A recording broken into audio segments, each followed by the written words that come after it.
Someone asked about the dimensions of my hand lines.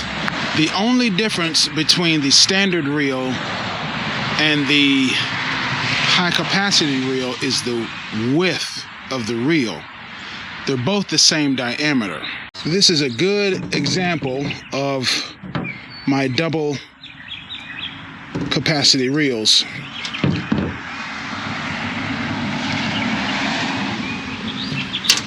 These are slightly narrower because these are both southern yellow pine. Most of my reels that go out are generally made out of cypress. It depends on what wood I have on hand, but generally cypress, and it's slightly thicker. Tape measure, as you can see,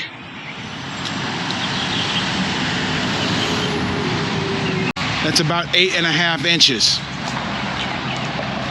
That's usually about what it comes in at. The other one, they're both double-sided reels. That one's about 8 and... it's about 8 1/8. Right? So I have to give or take 1/2 inch or so. As you can see, the width is going to vary. It depends on the wood. Sometimes I have knots in the wood and I have to do some special turning to deal with that. If we look here,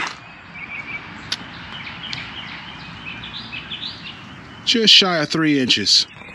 So this is the slab of cypress I'll be making my next set of reels from. As you can see, it's been here for a little while. I've been using it as a workbench. That's almost 2 inches wide, right? So a standard size reel would be about 2 inches wide, a little bit less than that, give or take 1/4 inch because of the turning process.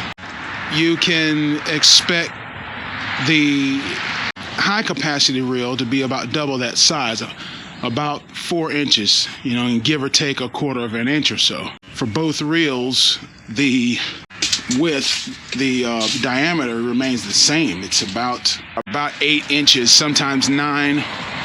It depends on how wide I cut, sometimes 9. So hope that helps you. If you're interested in these handline reels, go check them out on the website. That's where you can order them. It's worth it. See them.